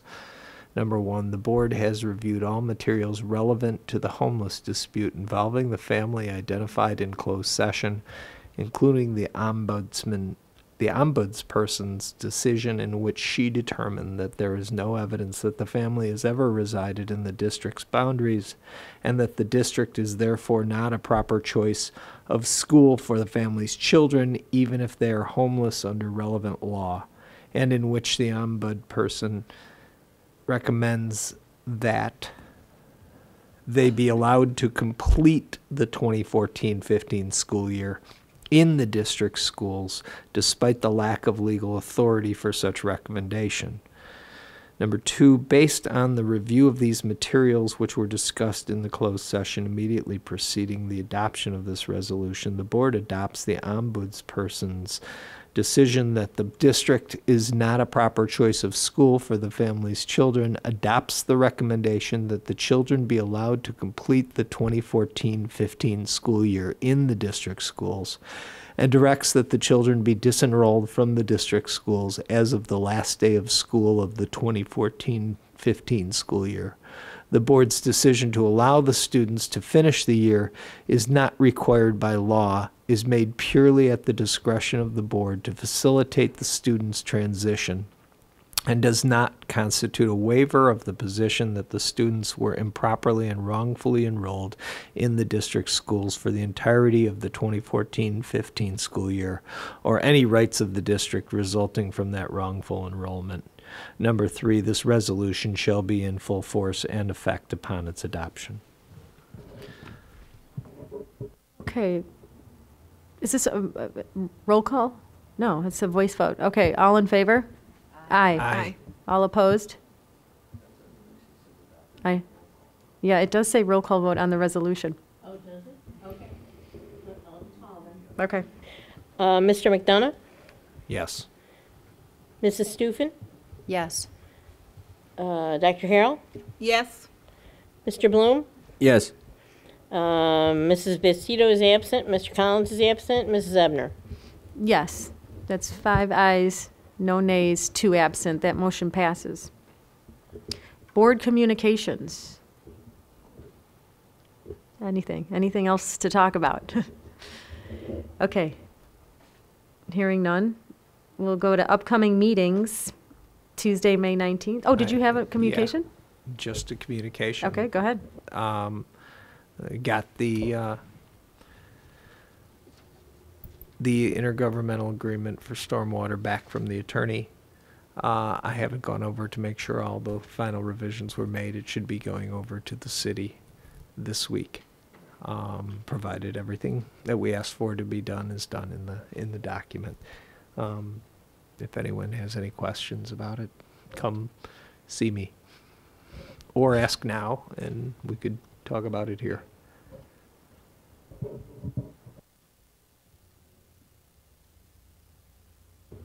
Okay, thank you. Upcoming meetings, May 19th, Finance and Operations Committee meeting at 6:30. Tuesday, May 26th, Board of Education meeting. that is a meeting where we will talk about the committee assignments. So please get your input into Jim, for committee assignment. Any interests? Okay, Wednesday, June 3rd, we will have to reschedule. It is Bryan Middle School graduation on June 3rd. So. It is. I was wondering how we combined those 2 days, yeah. Okay, so we can talk about that, a new date. Okay, thanks. Do we have, I'm sorry, probably you just said it. Did you say that there is learning and teaching for May or not? May was canceled. It was, I think, May 6th. Right. We canceled that. We just canceled outright. Right. We didn't reschedule. We scheduled Okay. for June 3rd, which now we'll have to reschedule. Reschedule to reschedule. Okay, thank you. Okay, anything else? Okay, the meeting's adjourned.